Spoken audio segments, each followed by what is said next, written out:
na bino banso bandeko bana balibota banzambe boboto mboka bino. Ezali esengo mingi pona ngai kozala lisusu awa na kati ya église ndenge bomoni Saint-Bernard, église oya Aumônerie catholique congolaise ya Paris. Esengo ya ngai pona bino mokolo na lelo ezali komemela bino oyo etali lisapo ya chorale Lisanga tope cœur Lisanga. Il a plu à nos pères évêques de la Conférence épiscopale nationale du Congo d'installer de manière officielle une aumônerie catholique congolaise au sein de la communauté congolaise de France et notamment celle de Paris. Pour aider la participation de tous ces fidèles au bon déroulement de la messe et de la liturgie, il existe depuis ce 1er octobre 2017 date officielle de l'installation de l'aumônerie catholique congolaise de Paris, qui est également la date officielle de la création de la chorale Lisanga ou sinon du chœur Lisanga. Chorale Lisanga, chœur Lisanga, une année après.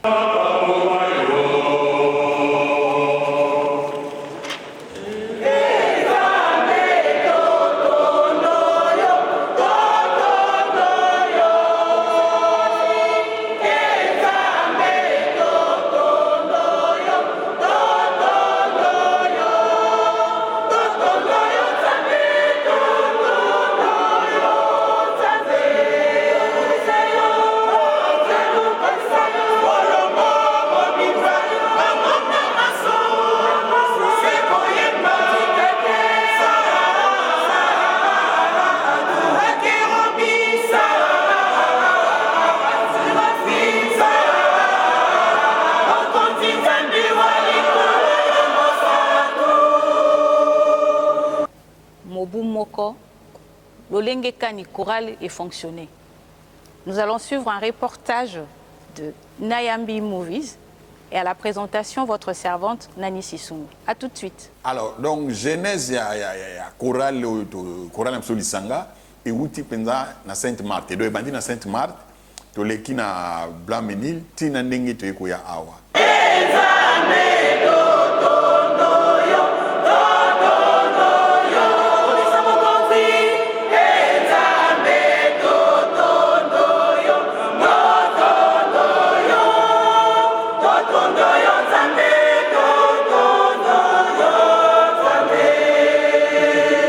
Tango ekomi tozwi ndingisa wana ya kosala aumônerie ya kozala aumônerie, donc bayibi bandimi biso na bakonzi ya église awa ya Paris, et puis na 5 ans eza conférence épiscopale ya mboka na biso.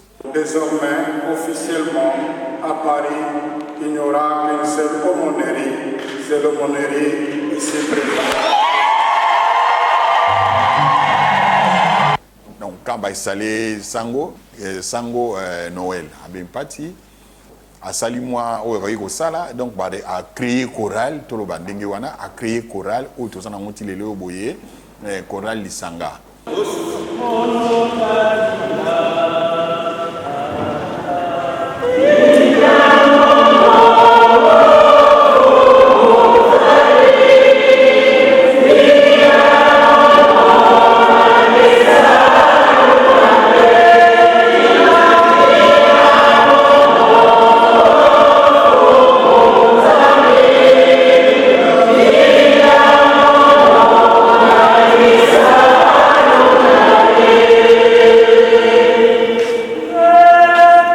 Amen.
soki nateli liloba ya Nzambe te po amoni kasi batalenta ebele batindi ye na mosala ya Nzambe.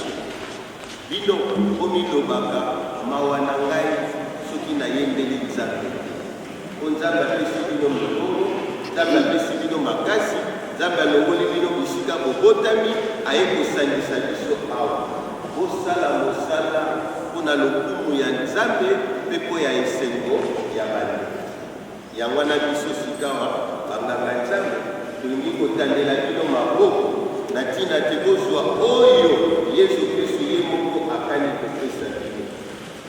Mokonzi Yesu Kristo yo poni bandeko baye mpe opesi bango mitombo na ntina te bayembela yo tobonzeli bango o maboko mayo po te basalela yo na ntina te yozwa lokumu biso tosepela okombo ya Tata mpe ya Mwana mpe Elimo Santo. Otindi bino na mosala korala sika ebanda sika. À ce moment-là, to bandi koyemba ndenge, donc to bandi ba misa ndenge zalaka, donc misa za lingala, to yemba ka jamais banzembo ya epai ne epai, to yemba banzembo oyo ezali ya misa. Donc to zali une chorale liturgique.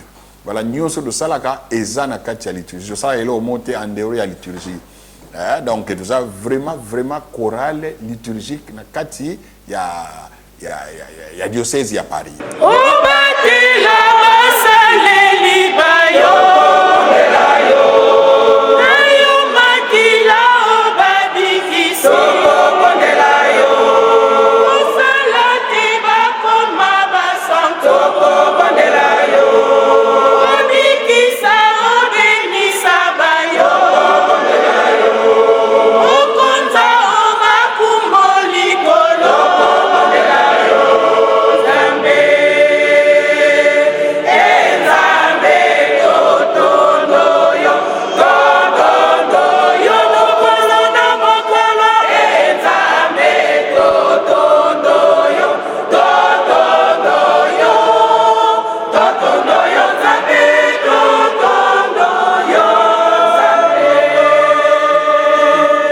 Dénomination à chorale Lisanga.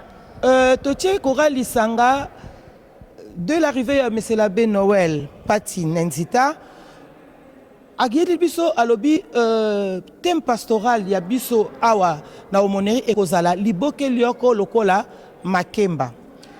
Là tofandaki ngai nazalaki na quelques dirigeants papa lengi to bandai ko bundana na ba dirigeants mususu to yaki na ya fois totali bon.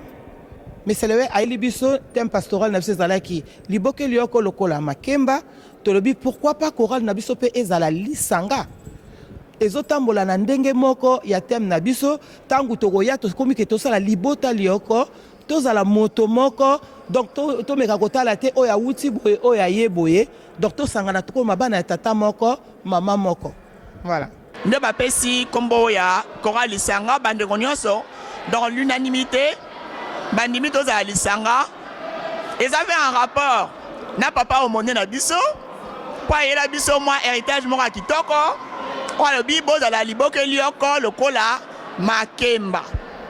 hein? Il est bon, il est doux d'être ensemble comme des frères et sœurs. Être ensemble pourquoi? Pour louer Dieu, pour prier Dieu, pour être à la suite du Christ et de l'Évangile.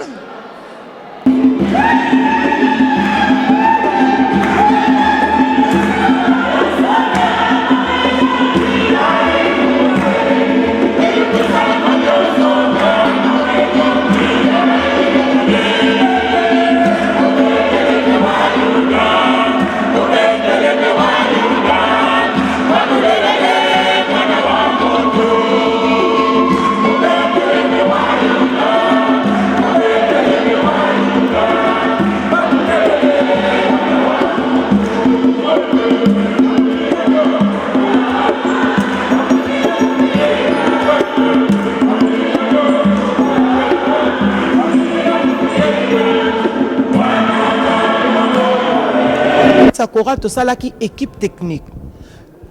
pourquoi tu as l'équipe technique mingi ba dirigeant o bauta ki misika pe ba yembi mususu ndokola besoin ki ba ya Jordache besoin de Christian to ça vraiment na bandeko mingi ba ya Dadi ndeko papa Lengi ba yebi ko sala ba partition malam ba yebi ko tanga nzembu na kati ya ba gam na bango alanga la yebi yango mingi te bango ba fandaka ba bongisi na nzembu.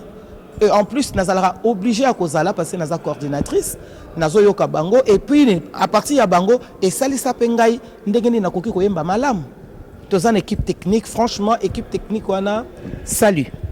Parce que ça la musala kito. Ça bande ko moi mingi autokamera chorale donc il y a équipe technique ya chorale et ça composé na ba dirigeant au bazar même moi na moi connaissance musicale toloba donc pour que ça la Kibudi tendenge bana kisasa balobaka donc ou bazana ma connaissance baza ba dirigeant choral ou équipe technique pour na ukamba ba ndeko nyonso wa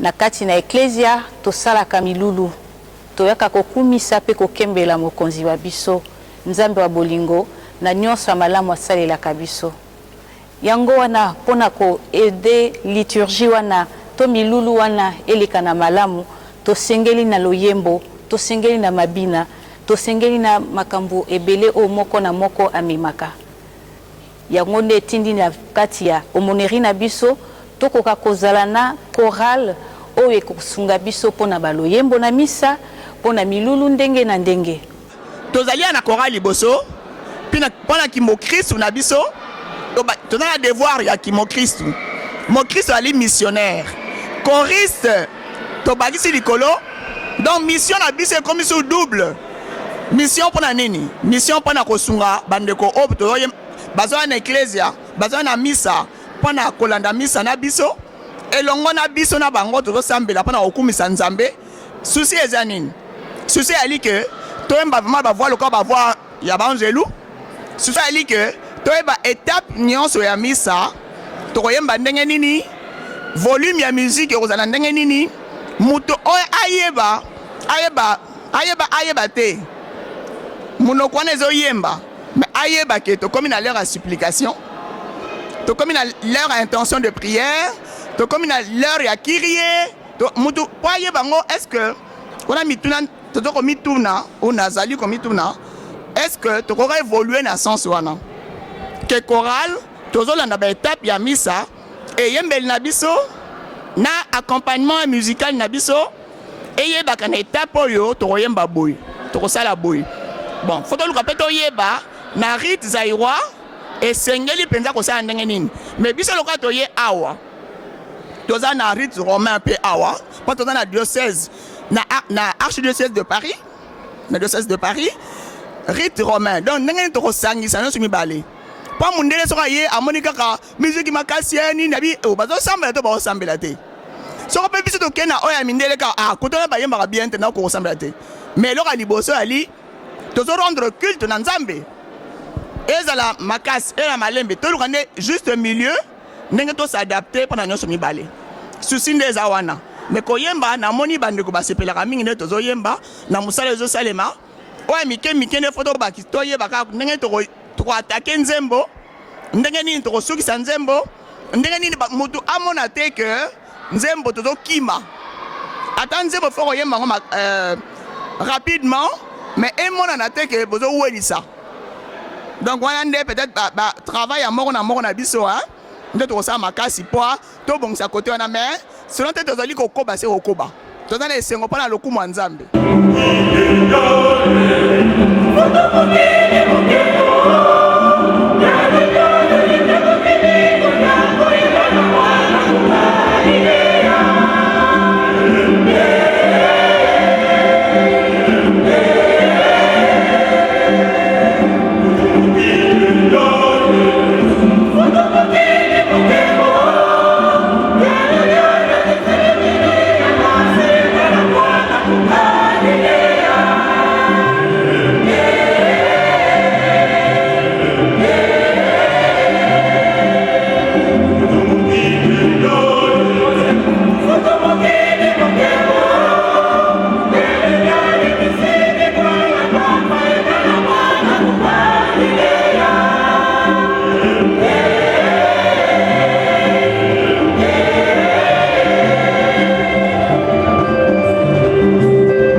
chorale Lisanga et zappé membre à part entière il y a Askadi. Askadi ezali association des chorales catholiques congolaises de la diaspora. Musala Askadi ezali ko remettre moi muke ba chorale on surtout ezali banda pour les arape biyembela yembela teni tezanga na binzambi ko zonga moi muke na nzela. Donc lingolo va ko respecter liturgie d'abord et puis ko respecter musique. Donc oyemba ka ndenge on musique fait la vraiment respecter. Donc lingolo ba Askadi musala nango ezali ya ko former ba dirigeant ba former ba chorale na bango na moi muke na sens wana. Donc oyemba comme il faut na ndenge sengeli na ndenge liturgie ezali kosenga et na ndenge pe moi muke musique ezali kosenga biso. Askadi tokamba mina ndeko na bandeko ebele bazana na États-Unis na awa na France na Londres na Italie na Afrique du Sud na Canada, donc un peu partout, tout ça vraiment international, voilà. Donc bandeko nyusu ba c'est pas les canistes on a poto zala bomoko to yembaka ndenge moko ndenge compositeur asali nzembo na yendenga bongisi yango to meka ko respecter yango compositeur pe aiba mom ki ko respecter ba norme ya musique ezali donc on va te ça plus moi arrangement pour que nzembo ezala kaka ndenge on ne tota lo ba voilà ezala mom ki na nzela et puis ba ils ont ma coquille sur singeli na nzembo pour ezala kitoko, voilà. Alors donc tout ça na conférence donc au bande bazana na États-Unis au bazana na mboka boto benga na kapona ko moi ba idée ko partager moi ba idée ko partager pa partition o ya sika par exemple to yemba tous les dimanches nini ba psaume na lingala exactement likamoko ya munene o nanu tout ça là yango penza tena kisasa. Donc actuellement je yemba kaka ba psaume tous les dimanches na passe ya banzembo kili voilà. Donc tout ça ba psaume ya lingala so boyoki yango bo sepela mingi parce que vraiment ezali kanisi moko lisanto, voilà. Donc voilà chorale bezo marcher ndenge wana na makokinyo surtout esengeli pour que nzembo eyembama lokola esengeli.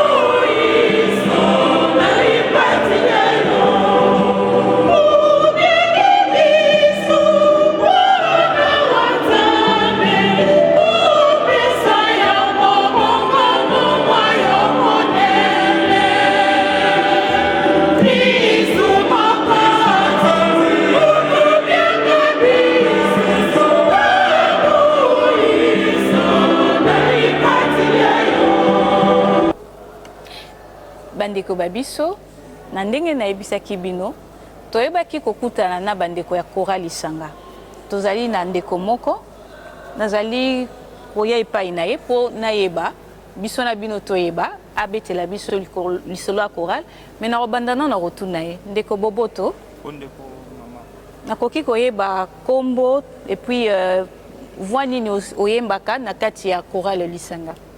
Merci en fait, naza ndeko Maurice Kalonji, naza moko ya bakoriste na chorale Lisanga, na yembaka voix basse. Ok. Est-ce que vous pouvez expliquer biso voix basse wana potoyo karaka ba voix ngo ezalaka combien et puis to mona kana basi na mibali comment tokoki ko différencier ba voix wana? D'accord. En fait na ba chœur nyonso na musique on a à la base 4 voix. Tu as une voix soprano comme première voix féminine.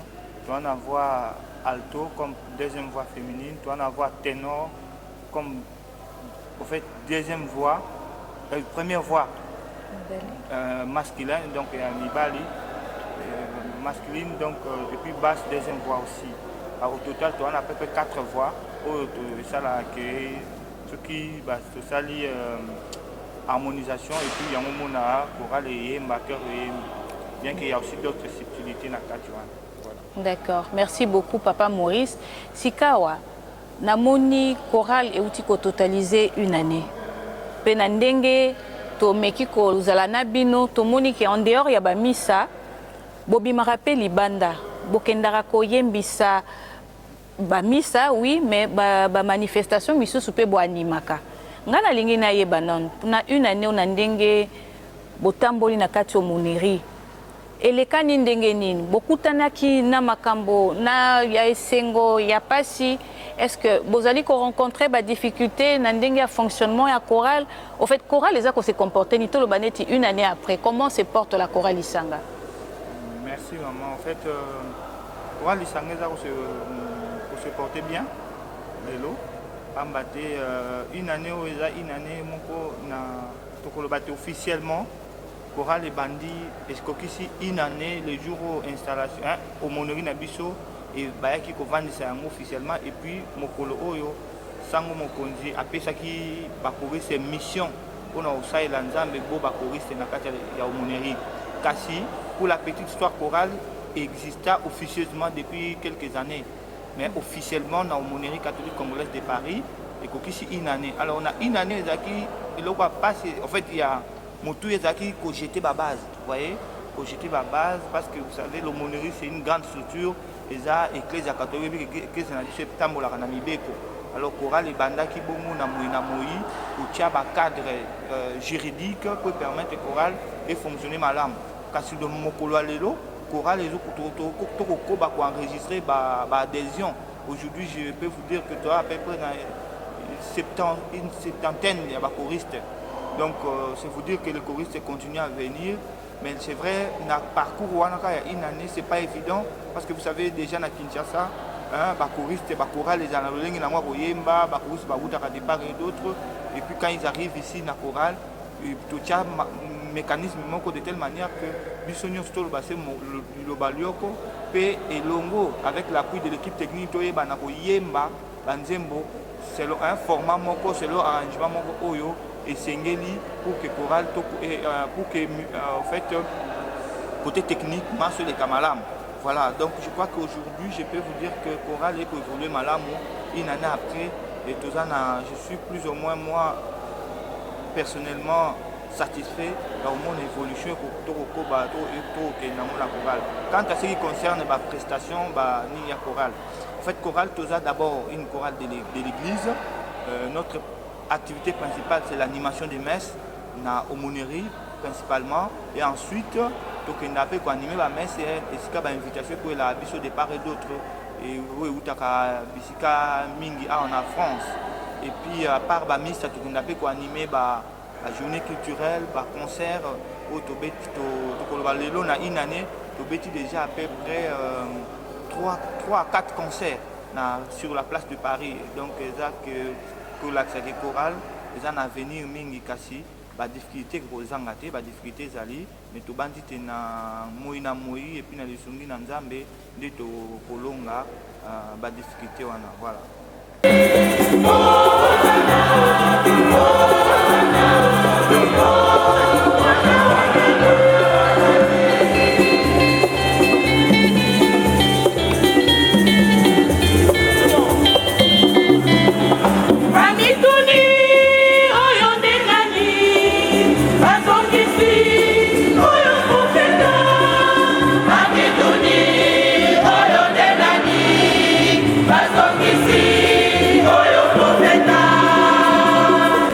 Merci Penza.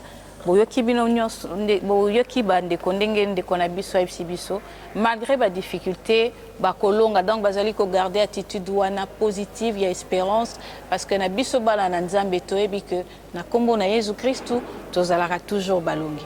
Papa Maurice nalingi lisusu kotuna yo mutuna mosusu ya solo chorale en une année et sali makambo ebele bobimi bobeti ba concert bo sali makambo nyonso est-ce que perspective mosusu ezali na ndenge ya bino bakonzi na équipe ya organisation na chorale etikali bozali ko envisager nini pona mikolo ezali ko ya topé bomoni ke kombo kokisi une année makambo nyonso suka na une année topé bolingi bo apporter les biso eloko moko esika kaka pona ndenge ya ko sentisa pe ya ko kumisa nzambe na biso na kati ya loyembo. Est-ce que la chorale a des perspectives pour l'avenir? Il y a des projets pour totaliser une année. Non mais tout à fait, merci beaucoup maman. En fait, chorale comme une structure de l'église, et koki kozanga ba projet d'avenir te ba perspective d'avenir ezali ebele. Vous voyez, donc lelo kokisa une année à chorale tokomisi nzambe na yango kasi tobandi te tokokobosambela nzambe asunga chorale pour que tofete pourquoi pas 10 ans mikolo ya liboso ou plus, pourquoi pas. Kasi côté à ba projet, pour moi je pense que ba projet zali tel que comment consolider oyo to sali déjà lelo ba base oyo to jeter et tikala et vanda bibela ou que mikolo ya sima bandeko bakoya bakuta déjà musala ndenge bandeko bazaki basali et puis chorale ko bana malamu. Alors ba projet ça par exemple côté matériel tout ça a problème, vous voyez, problème matériel parce que ba instrument tout ça na moté kasi na ngoli na nzambe to bandi te mikolo ya liboso to kozwa makoki ya osomba ba instrument o koki pona esunga chorale to ebaka na ko célébrer ba misa na biso malamu. Bomoni par exemple ba église à Paris ou en France en général, les qui construisent dans le sens il y a ça là bas instrument surtout ça il a vu que il y a des voûtes etc. Surtout ça là bas instruments à propriété sont mappés malamu te. Néanmoins et c'est ngabiso moi ba effort côté wana financier pour que toi bana pour vendre ça côté instrumental, côté technique vraiment et vendre malamu. Car c'est pourquoi pas aussi pour bomisa par exemple l'Italie pour ça là bas recueil ya ba chant ya chorale ya biso moko ezala à bonne forme et puis ko fluidifier comme on dit circuit de communication ya chorale parce que ba choriste pe belo moni selon ba agenda ya moto na moto misusu ba rapena informer tina makambo ya chorale etc. comment ko ça ko faire en sorte que ba communication itali concert et bana ko zala fluide ezala facile et puis et atteindre bandeko nyonso oyo baza na kati ya chorale na biso. Voilà un peu quelques, à mon avis de manière ramassée quelques défis au total nango et puis pour talaper côté discipline comment qu'on vendre sa discipline parce que bomoni biso na mentalité na biso ba congolais nde tozaka iska ordre za to lingango pena mingité. Je crois que ça peut moko ba défi parce que ndeko na toujours utabisike belé na kisasa et tout ça. Alors il faut que un moto koya amona quand même ordre moko vandi discipline moko ezali pour que musale ko bana ko ça et ko bana ko kende malamu. Voilà un peu à mon avis ba défi au total nango pour na mikolo ko ya liboso.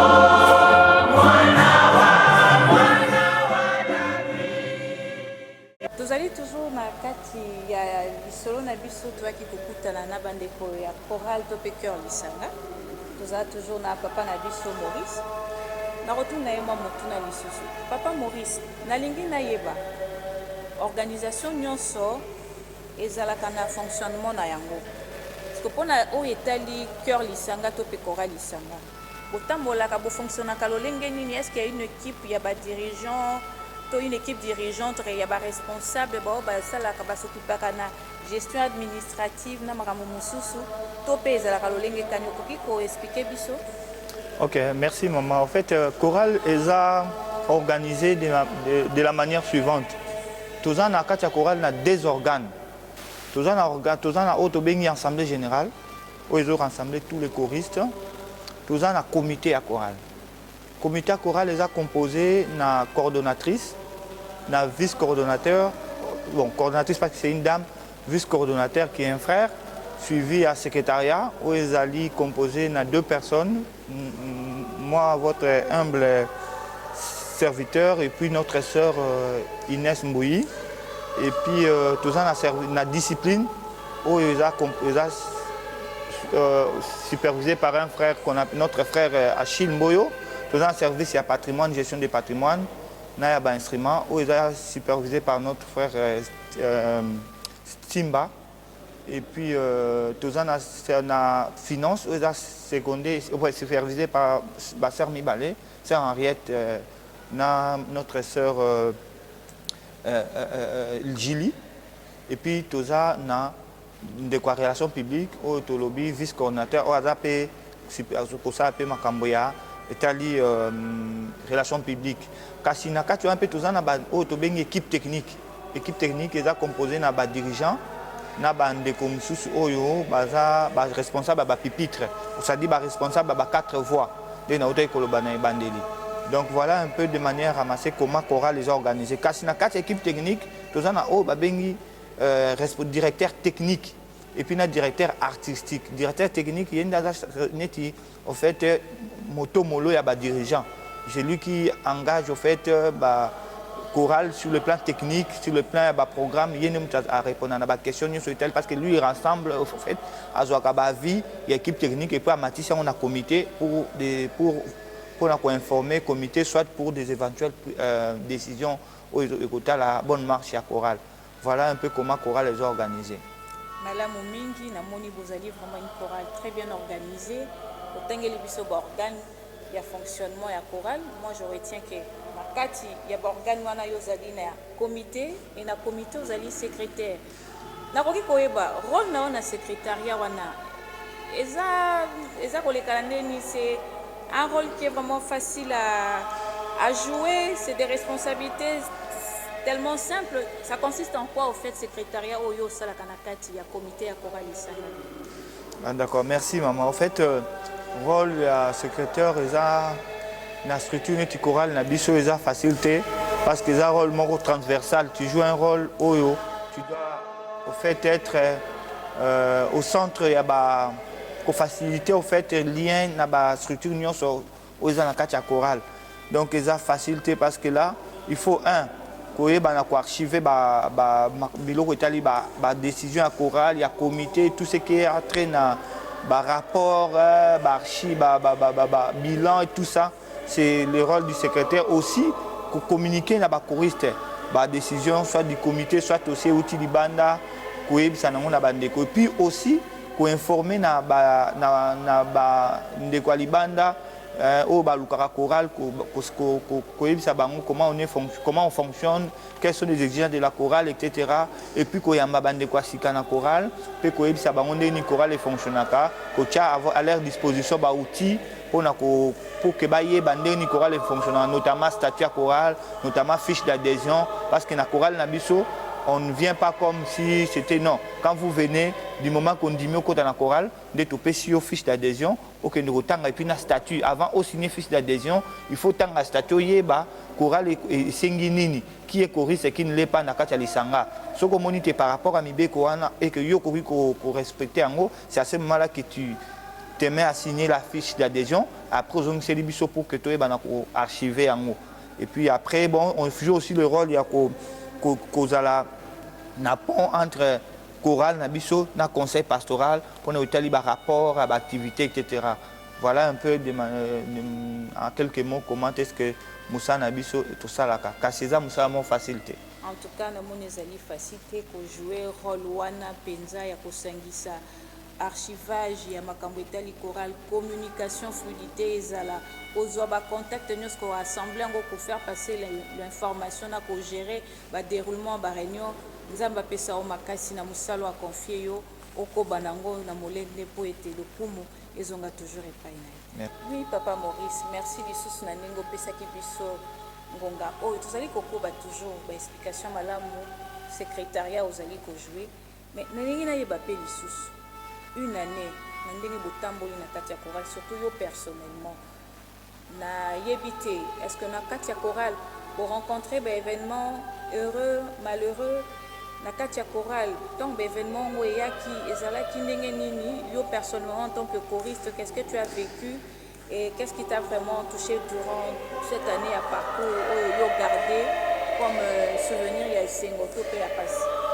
Ah d'accord, merci beaucoup maman. En fait souvenir ya Sengo za belé parce que chorale na biso comme ma famille. Chorale famille parce que au moni totiki ba to utaka bamboka na biso en fait ba mabota to kutani Donc on s'oublie, on considère l'autre comme son frère, comme sa sœur. Donc on est vraiment une chorale famille. De ce qui fait que bon, bah, événement heureux et belé. Au moment de quoi boti, moi j'ai baptême, anniversaire, tout fait vraiment beau bandeko.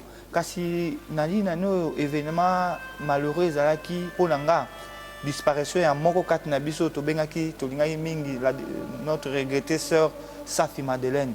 Au moment azaki kutu moko ya membre ya comité pendant que toi qui n'a pas ça parce que qui sert moko molende mingi. Nous autres ici, nous s'inspirons dans l'engagement na épée. Moni alaki molende mingi, réunion surtout na ba réunion, ya ba ye muta bande ko vana musika ko ya réunion jusqu'à tard. Azonge pas ni moi moi si. Donc mais awa tika ki biso epesa ki biso pasi mingi. Epesa biso pasi mingi, comme on a lolinga tika ki biso brusquement pendant que chorale ya ki na posa na e. Kasi boba Christ tout ozwa ki yango na boyambi, to kumisa itenza to bandite nzambe o ya servaki awa na se. C'est une place de choix dans ce royaume. Voilà. Mais sinon, c'était quand même un coup dur pour notre chorale. Mais ils équipent à la fois aussi un coup dur pour notre chorale, mais aussi, l'événement disparition, il y a notre sœur Safi. Et l'accès qui que nous étions une chorale, nous sommes une chorale famille. Parce que tout le monde a dit misala batiki to mi pesa qui comme un seul homme pour que obsèque les kamalam ou et kamusaki batu. Au moni et kamusaki batu parce que biso to mekai to kota na programme famille pas aki très réceptive à notre égard andima ki ba proposition na biso ya chorale pour que to les lande ko na biso malam de na boye manso le kaki malam ti ba kendaki corps kendaki Kinshasa chorale ezaki wana vraiment et puis kende ba kendaki ko kunia Kinshasa manso le kaki malam. Donc je crois que pour moi c'était à la fois c'était dur de perdre une personne qui nous était très chère, mais aussi cette solidarité, cette marque d'unité qu'ont témoigné les choristes pendant l'obsèque. Il y a notre sœur et Marka Ingapeming. Nous sommes vraiment une chorale famille. Voilà. Vraiment merci. Chorale Lisanga, Kombolango Elobi, Boza Penza Lisanga. Ya solo moi pasi na ndengo uti ko témoigner événement wana. Pour banza tenzambe na bolingo na e apesa vraiment kimia na libota etikala kimia apemisa pende kona biso. Na kati na kimia na mosala asalelaki.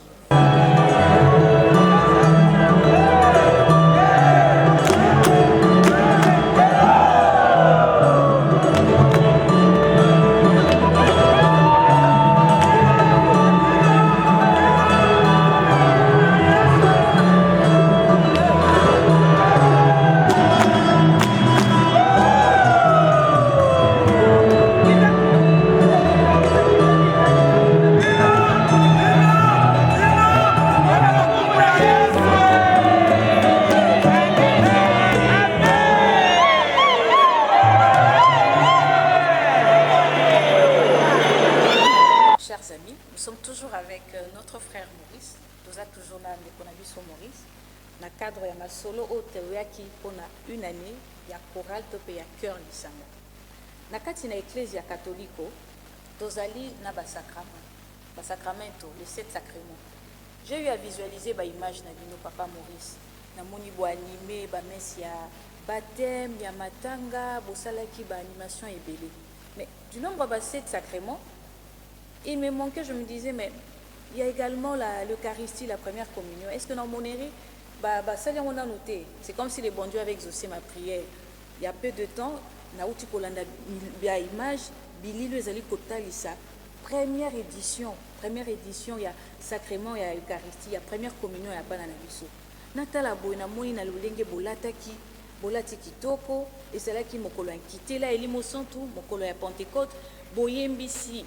Ecclesia mobimba bandeko ba sepeli na baloye bobotila ki biso to moni bana na biso babimi lokola banzelu. C'était une très belle messe, une très belle animation de la part de la chorale Lisanga na lingi na yeba papa Maurice ezalaki mbala na bino pe ali boso boyemba messe wana to pe boyemba na bisika mosusu mais awa na moneri ezalaki mbala liboso et puis na lolenge ndenge nini bobongisaki penza bilulu wana ebima kitoko bongo et les images et les chants qui ont été exécutés. C'était vraiment une très belle messe, c'était une très belle Pentecôte encore. et vraiment dans l'ambiance de cette première communion. Nalingi na yoka papa Maurice, betela biso biso. Merci beaucoup maman Nani. En fait, oui évidemment c'était pour nous première communion là qui événement munene yaki événement moko biso to choral surtout équipe technique et qui tana ngo pona ko préparer malamu.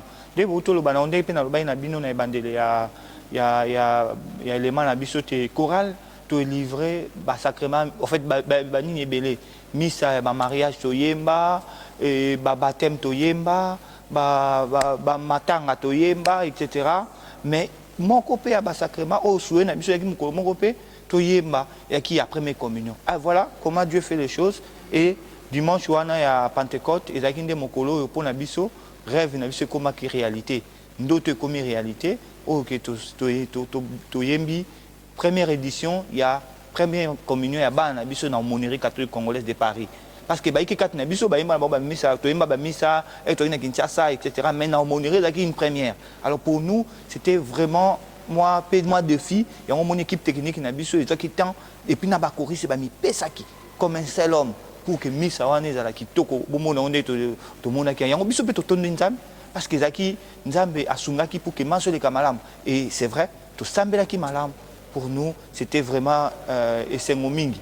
Je crois que comme tout fongoli boye bamboule koya je crois que désormais à chaque année to banoyemba ba misa ngo ya première communion et banzana nka ndengwana. Donc je crois que ça le kumu na nzambe kaka le kumu na nzambe nda planifier ki pour que manso les kamalam mais na ko constater na ko bino bo solo omoni zaki facilité moni net na chorale il faut ba discussion il faut débat pour luka vraiment hein pour la musique eza ndengwana pour luka vraiment format moko programme moko ba chant bien presunga pour que manso les kamalam mais na lisumi ya molimo santo et manso les kamalam on a trouvé des chants équipe technique na biso na ba dirigeant na ba ndeko ba sunga kapé ba trouver ba chant o esengaki pour que manso et kamalam. Je crois que ici tout le monde mérite applaudissement surtout bandeko ya équipe technique au basaki musana ba malam.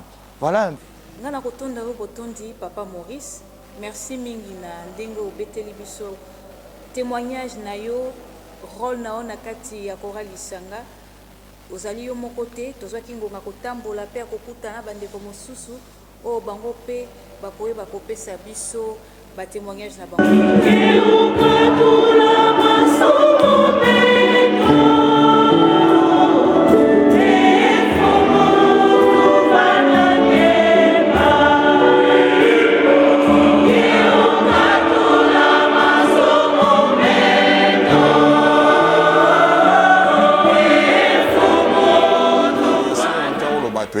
Sa mariage et à action de grâce et tout mais ça y est moi on zanga biso likambo munene ba baptême pe to yembaka donc mais etikala na biso to sala penza messe ya première communion donc mbala liboso na communauté na biso to sala ngo ya mais sa première communion a on a kati ya Monnerie les amis se mongere kitoko puis vraiment ezaki na émotion makasi parce que bande mingi bazali kaka kozelango tozwa bano ya biso moko basali communion a epai na biso et puis promotion wana to lengele bango pour ba ya ko remplacer biso voilà donc il go ba na chorale na bilenge mwinda na banani ya ba jeune donc voilà ba commission surtout to plus na posa ya bana wana baya ko rejoindre biso bango nde venir à l'hôpital donc voilà mais c'est là qui to coming ko yoka bana o ya biso bazotanga na lingala donc vraiment kitoko yo boye ko ndimate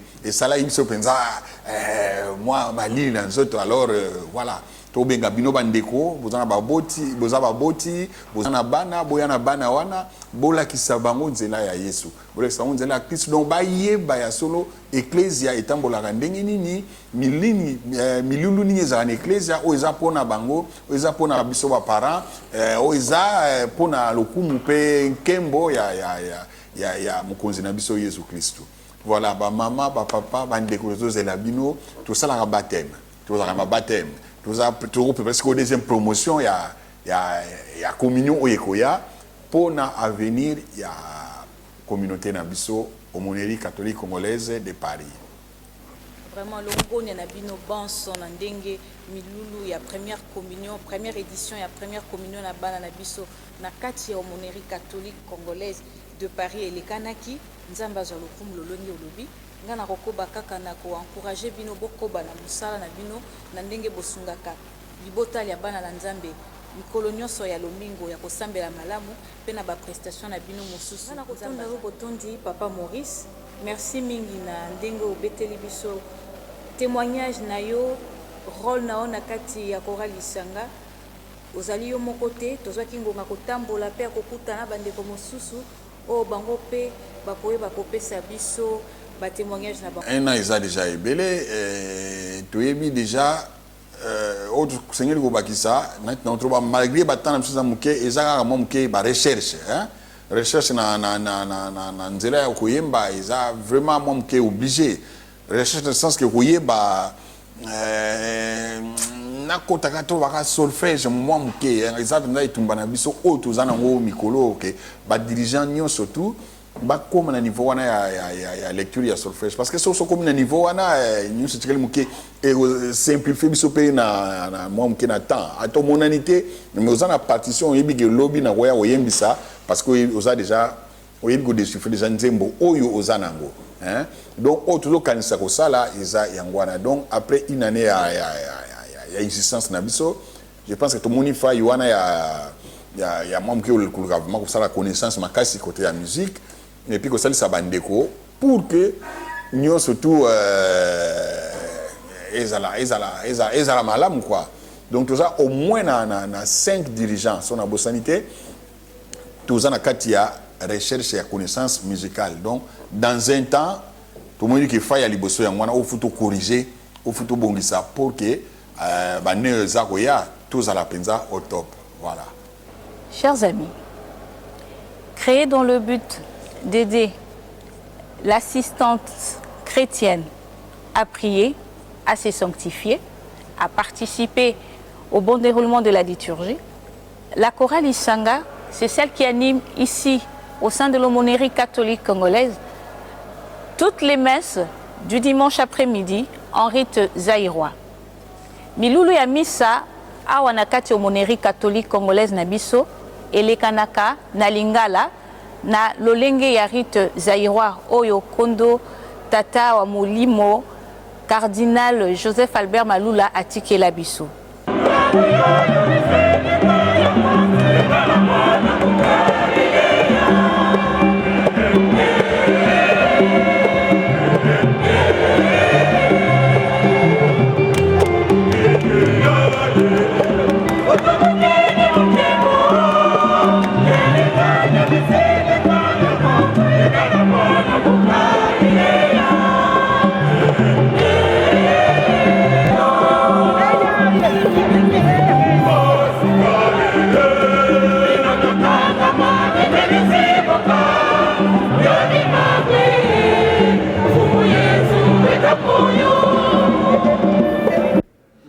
Ndeko soki olingi koyoka misa rite zaïrois ndeko yaka omona ndenge obandaki koyemba pe kokumisa nzambe yaka kobinela nzambe loyembo na lingala top misa na biso na Meselabe Noël Pati Nzita azosala ngo lingala moko ya oyo tolingaka ana yaka ndeko na nkori obebele te me yo moko ya misu na yo emona pe matoi na yo yoka pe motema na yo ebomba yaka bandeko batali ya solo tozali kokoba toujours na kati ya lisolo oyo etali chorale na biso to pe cœur Lisanga. Ngai papa Achille Mboyo Mbuli nazali choriste na aumônerie catholique oyo eza awa na Paris. Naza chanteur ténor na kati ya chorale na biso Lisanga. Parcours na ngai ya ena na kati ya chorale na biso Lisanga eza penza positif malgré ba mikakatano ezangaka te mais tozosalaka effort ezala malamu. En tout cas parcours na ngai eza vraiment malamu mingi na kati ya chorale na biso. Merci. En tout cas, merci au penza na utaki ko septa nango makasi lisusu ekotaki nga makasi ezali beaucoup ya bana na biso ya liboso vraiment na kati aumônerie na biso tango bakulaki en tout cas vraiment ezalaki penza mpona nga merci vraiment ya makasi na sepelaki nango yango wana. messe ya bana biso bazwaki première communion. Donc messe penza oyo tungisaki nga pe sepesaki nga makasi en tout cas ezalaki messe wana. Oyo kaka na kosenga kaka na bandeko pe baninga banso tosambelaka na bango tolemba te na mosala nzambe tomipesa tosalela nzambe na motema moko na kati na baaktivité kaka ndenge ye moko alobi ete elanga na ye eza monene kasi basali baza moke tolemba te tosala mosala nzambe liboso tosala ngo na motema moko mpo ete mosala tata ekende liboso surtout na kati ya omoneri na biso to biso nyonso totya maboko totika meselabe na biso papa Noël pati te totya ye maboko biso nyonso lisanga mpo ete omoneri oyo etombwama emata likolo.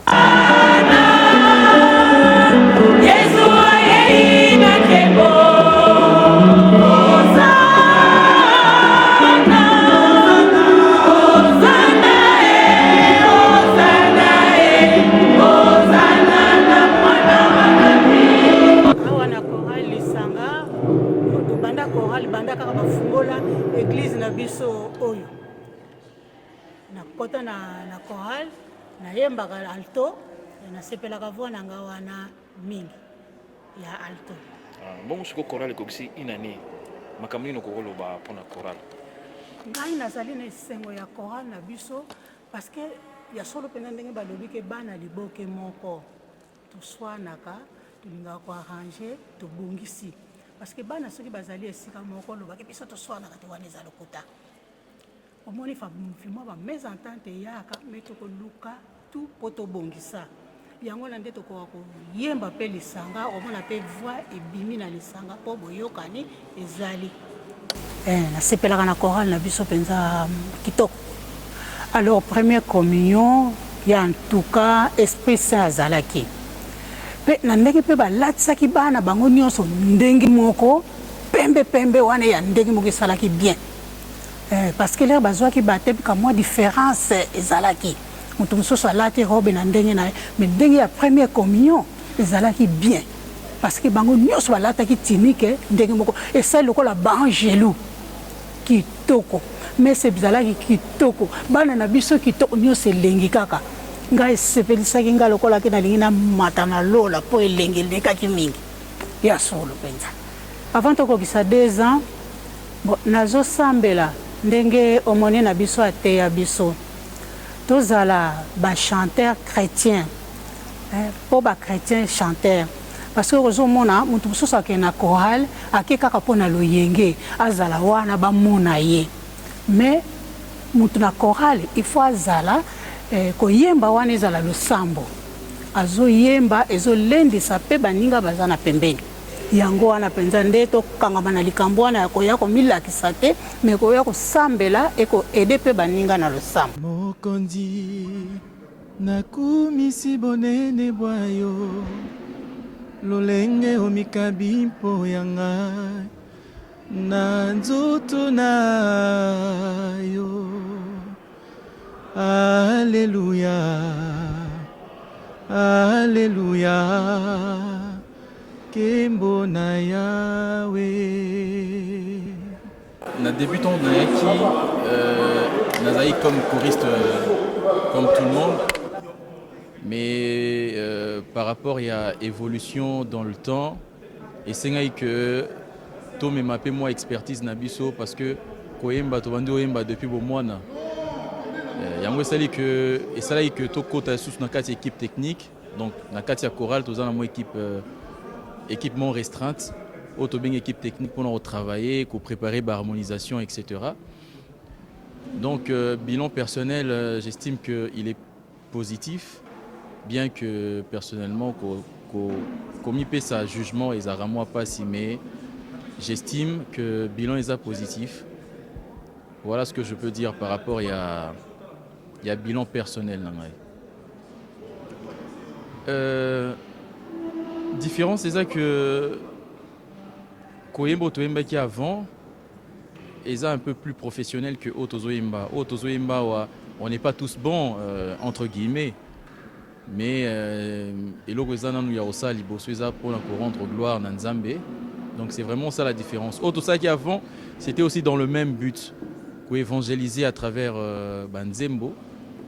Et ça peut autre ça la awa. Mais par rapport en termes de qualité ou de niveau, c'est pas vraiment la même chose parce que autre ça qui avant c'était beaucoup plus professionnel que autre ça là wa.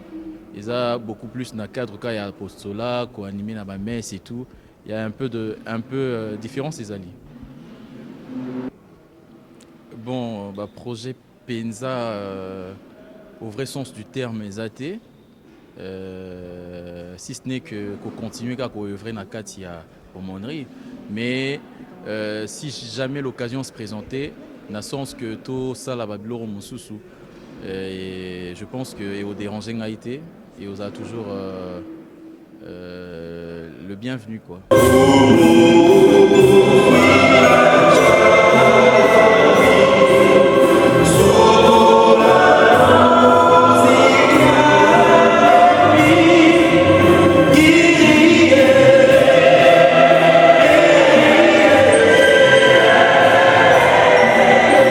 Ça fait partie en tout cas, il y a des soucis il y a tous les jours. Bon, nous allons un petit peu direct.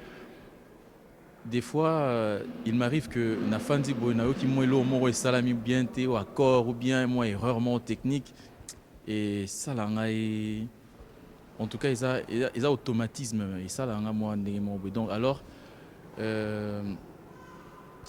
souhait nangé gozala et gozara que choral est mat à niveau parce que c'est vrai que na niveau toza lelo eza otoza ki yerte il y a déjà un pas mais on a toutes les capacités à reconnaître encore plus loin. Donc, souhait n'engage que lobby tokende plus loin et ça toujours pendant le coup Mwanzambe. Parce que ceux qui aiment bien, peut s'embellir bien. Donc, souhait ils que tout ça la makambuto, tout viser la perfection, bien que tout ça batou et ça moi pas si, mais on peut toujours faire mieux. Ton amour est si fort pour moi.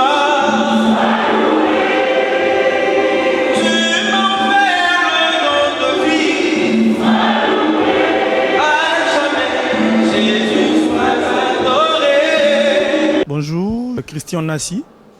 Je suis instrumentiste à Katia Choral Lisanga. C'est depuis l'année dernière, c'est-à-dire 2018, au mois de juillet, que je suis na chorale. Donc, moi personnellement, je ne l'ai pas encore fait une année. Mais na Oumeli quand même, c'est depuis juillet, na Kotaki et Tilelo, nous avons ça la tozo ko ba musala na Katia Lisanga. Ouais, naza percussionniste. Ouais, na beta pe batterie. Donc batterie ba bien mingi na kombo ya drum. Donc na beta drum, na beta percussion mbonda et je chante aussi. Na chorale souvent de temps en temps na intervenir na ténor, na basse et plus na basse. Mais profession nanga plus ces alliés instrumentistes. Donc je joue la percussion et la batterie. C'est ça. Ouais, na kutaki ambiance c'est bien parce que na rokuta bandeko yo to banda ko travailler na bango déjà depuis Kala, depuis l'Afrique, notamment la paroisse na biso to utaki na matete na Saint-Alphonse. To na travailler na bango et na bandeko mususu to yebana gipe bien que to zaki paroisse moko te mais ambiance ezaki bien. Ba yebaki ngai ngape na yebaki bango na zaki mupayate en fait. Na gi mupayate et ambiance wana bazo nga na debi. Donc ezaki ka retrouvailles. Moi je dirais que ezaki retrouvailles yango créaki ambiance wana ya bien vraiment tous en ngoti lelo parce que bandeko to yebana déjà depuis Kala tant to monani et ça là que to continue ambiance to yebana wana. Donc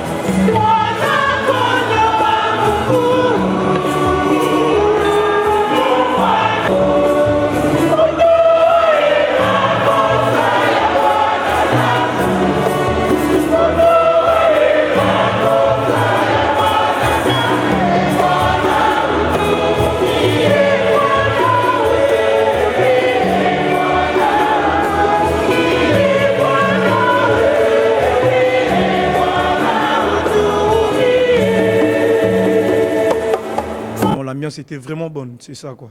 Nakutagi, c'est vrai qu'il y a un choral, ils allaient à un niveau moko normal, c'est-à-dire choral les oyema parce qu'il y avait des gens qui venaient un peu de partout. Choral les oyema lango bien, mais au fur et à mesure tout ça kende, chorale en plaire mususu, c'est-à-dire eloko moya sikezo baksama. Alors s'il faut parler des souhaits zali to yemba sou bien. Ezali souhait yaba choriste nyonso ya mokili, ezala bongo yaba chantre nyonso, ezala atika la bongote a évoluer à mata. To bando yemba sou bien. Banzembo yo to mona na musika, notamment ndenge bandeko ngai me ba yemaka basala ba harmonisation. Donc souhait na ngai ezali ke chorale na biso pe lisanga, to bando sala harmonisation parti à Paris. C'est-à-dire tout sali yango, on le met sur YouTube, bandeko pe bolanda biso et ezala pe eloko mongo ya malamu. Je vais proposer ça d'ailleurs na équipe technique, to bando sala yango. Ils ont à Paris, n'est total à bandego mususu, donc souhait na plus yango na. Donc et aux amala muso to sala yango vraiment.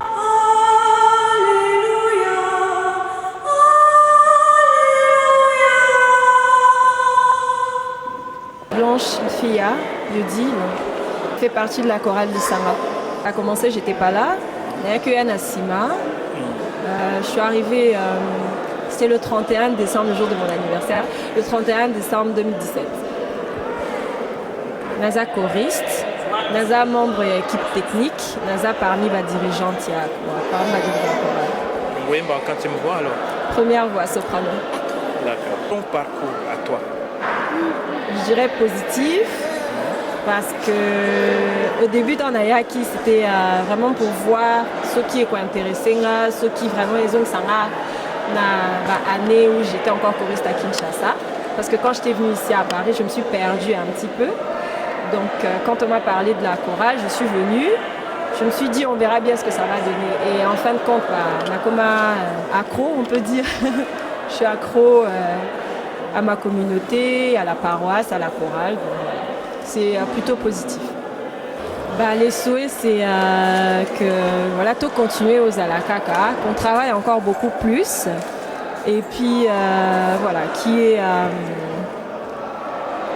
y ait beaucoup de monde, en fait, va rejoindre Bisso parce que des fois, on n'est pas beaucoup. Et avec la situation à Paris, on sait. Donc, ils allaient bien ceux qui tous soyez rejoindre Bisso. Quand la chorale te mène à paroisse, surtout que les chrétiens, surtout catholiques, rejoindre Bisso et puis voilà, tout prier ensemble. Pourquoi pas. Surtout pour la chorale, en tout cas, et continuer au Kendeli Bosso. La station est Markanga et Zamukolo, Monseigneur Ayaki. Et Zamukolo, na dirigé qui messe. Pour la première fois, en fait, na dirigé messe Bandé Bandeli, Tisuka. En plus, mais ça pas à Pambate. Donc, prestation est Markanga.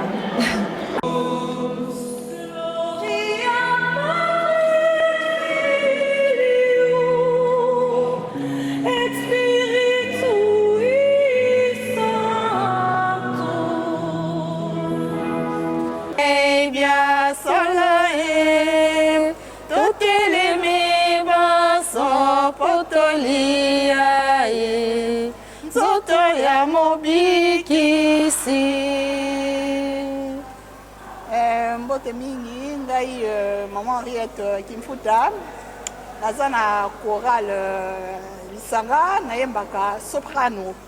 En tout cas lelo ezali mokolo ya nzoto na makila ma Kristu, donc tosepeli mingi vraiment esengo ya trop surtout pendant un an na biso ya chorale.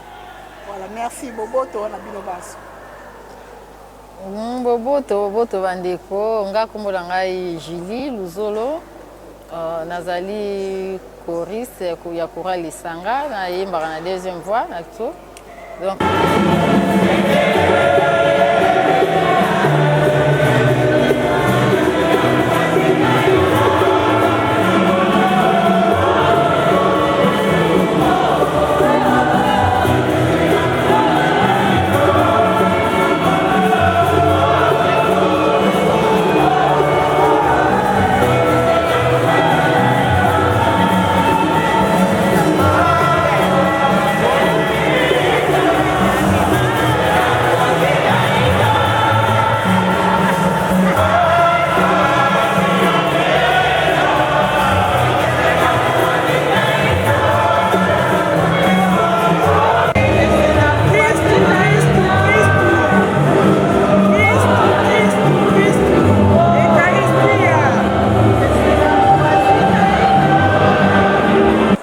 en tout cas nga ma mariage mokili kitoko pona chorale un an na bango nasepeli yango makasi Chorale Lisanga boyebaka ke bino bosalaka tout mpo biso tosambela makasi mpo soki boza koyemba banzembo oyo bino boyembaka mpona kokumisa Nzambe en tout cas esalaka biso kosambela lisusu makasi tokotaka mpenza na bozindo ya losambo mpe ndenge boyembaka banzembo na bino soki bozosala en tout cas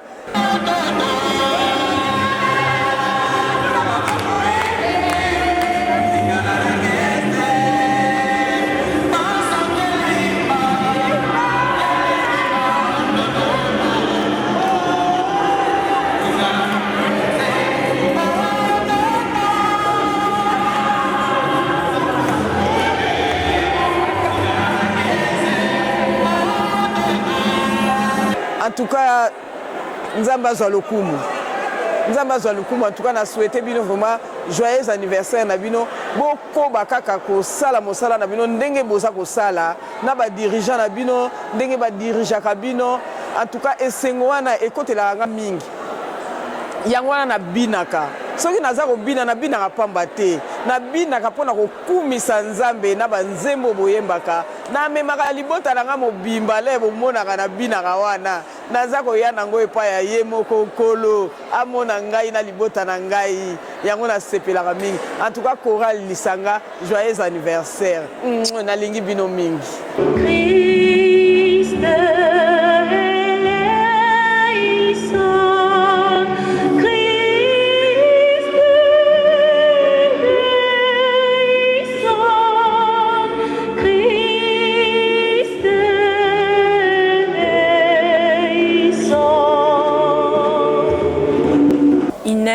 Léa Mbouinkole pour na bayo bayebi mwana ngaime et voilà tengolangai nazanango to sepeli un an ya Chorale Lisanga on a Paris na aumônerie catholique congolaise de Paris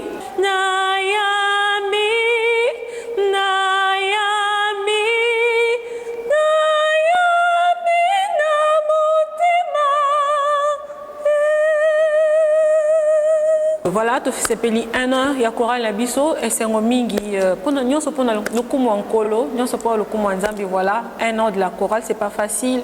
Na ba malili koya ko ta musika na bana mais voilà que la gloire soit rendue na yemoko pour na un an chorale.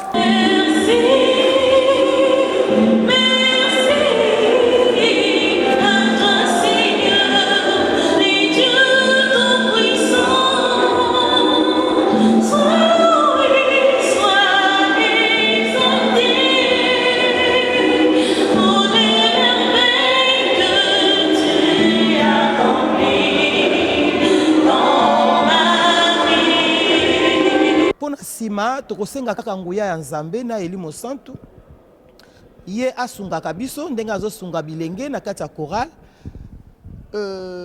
tout ça la plus parce que niveau o tozalaki kala yango te tango toyebi ke biso tosalisaka ba Kristu na kati ya misa pona kosambela malamu po balobi chanter c'est prier deux fois c'est vrai tozalaka pe batu oyo tokotaka pona tokotisa batu na kati na losambo. Donc mbala sima to beka koyemba lisusu malamu koleka po ito tokotisa susu ba Kristu na kati penza ya losambo ba po balobi koyemba ezali kosambela mbala mibale.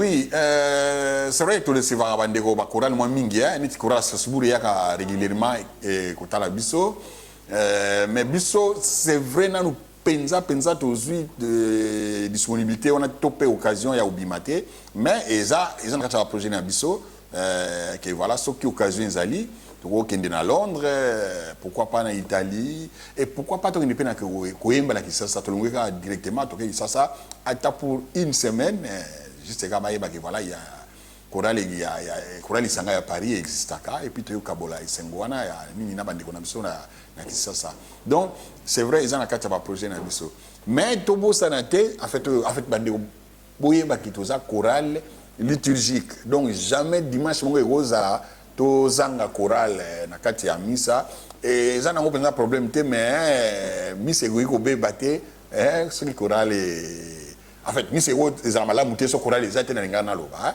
donc eza chorale liturgique toza na baprojet oyo na ya kobima tokoloba mpe tokomi déjà ebele tokokabola mpe chorale na deux parties parce que soko bandeko nyonso bazali tozala au moins une cinquantaine mais pourquoi pas trop bake 25 oyo bakende lelo na 25 mambe bakende na Italie mosusu batikali Kinshasa occasion mosusu eweya mosusu bake mpe Londres mwa moke ndenge wana bon surtout eza kaka na kati ya baprojet. N'oublions pas que tout ça vraiment na temps mingi te wana dans un système moke tu vas na temps mingi parce que misala poto eza mo moke compliqué de basala ka dimanche de basala ka voilà ba samedi donc voilà mais tout ça wana pona bandeko tout ça pona bino bandeko na biso tout ça pona osalisa église na biso et kende liboso.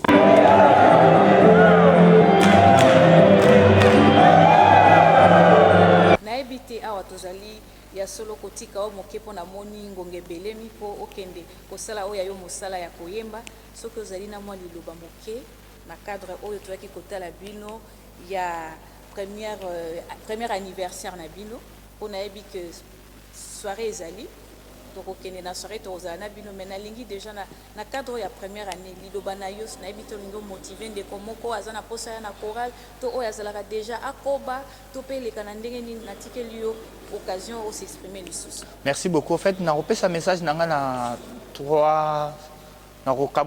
trois dimensions. Premier message, on a adressé à un choriste, Yalisanga. Ko ebisa bango te mosala koyemba eza vocation, eza appel. Christ alobite, ce n'est pas vous qui m'avez choisi, c'est moi qui vous ai choisi. Puisque le Christ nous appelle à sa mission. Donc, tout se se rendre disponible pour lui. Et c'est par ce moyen-là qu'il va nous ouvrir ses plus de bénédictions pour que tout le jouir de la grâce à Oyaye. Kasi tout le toujours molende na engagement na biso. Deuxième message, na tindi yango na bandeko oyo bako basepelaka na chorale lisanga na musala osalaka. Koyebisa bango te bandeko boko bako soutenir chorale na bino. Boko bako sambela mingi pour la chorale. Omoni musala chorale eza musala ya nzambe. O eza facilité sans le sambo. Tout ça na posa ya intercession na bino auprès de la Sainte Vierge, auprès du Père pour que chorale qui ne cedi bosso pour que chorale eza la distraité na ba futilité ya monde actuel. Chorale etika la ngui etika la ferme na engagement na epe na mission o ya jui. Donc bandeko boko bako sambela pour na chorale lisanga. Kasi pour la bandeko bino ba e boko banza boko souhaité ko kota na chorale. To biangi bino. Ko hésiter tendeko. Bandeko msuba bako ngana na voix bien tenga na voix rock. Mais ko bossa na tendeko ba grand musicien na monde ba na voix moko suka alo babo mawa trop. Exemple na biso na Congo ba vie Madilu. Mungongo ezika mesuka zo yemba. Ouf, voix qui toque. C'est vous dire que ndeko ko se sous-estimer te. Yaka chorale na biso zape à la fois école. Attention ko yebo mate okoye ko la na kozana ba pembeni ya bato ba yembaka. Donc ko hésiter te ko lingo o ko ba oya na chorale to répéter na biso kaka 2 jours na semaine, lundi de 18h à 20h à Saint-Bernard et puis samedi de 14h à 16h toujours na Saint-Bernard. Donc ce ko lingo ya ko na chorale isanga ko hésiter te ndeko yaka na yo. Pe ce ko lingo joindre biso na groupe WhatsApp ya Monnerie catholique congolais, na groupe Facebook, en fait na compte Facebook ya Monnerie, au komi kaka. Au komeli gestionnaire à compte, il y a compte Facebook à saisir biso à pesa bino ba contact à chorale pour que boye bana ko entrer en contact avec bande ko chorale pour bana ko kota na chorale. Donc ndeko ko hésiter te oza déjà yo moto sepeli ko kota na chorale, la bienvenue ko hésiter te to ko zelo maboko ya ko fungama. Merci beaucoup maman Nanis. Merci beaucoup Papa Maurice et Sengo Mingi. Bandeko boyoki bino banso. Chorale lisanga na nzela ya ndeko na biso Maurice et izali déjà koyamba bino ba o bazali na posa ko rejoindre chorale. Maboko polele bazali kozela. Ko hésiter te équipe dirigeante eza wana équipe technique. Oye nanu na voix na yo bako sunga yo bandeko pe baza wana maboko polele bako yamba yo. Vraiment nzambe aza lokumu. Totondo nzambe asali malamu totondo ye naloye mboloye bonsoe toyembela nzambe. Na lelo tozali kosepela elongo na chorale na biso na sepeli mingi po omoneri likambo monene ya omoneri ezalaka nde losambo lonene ya misa.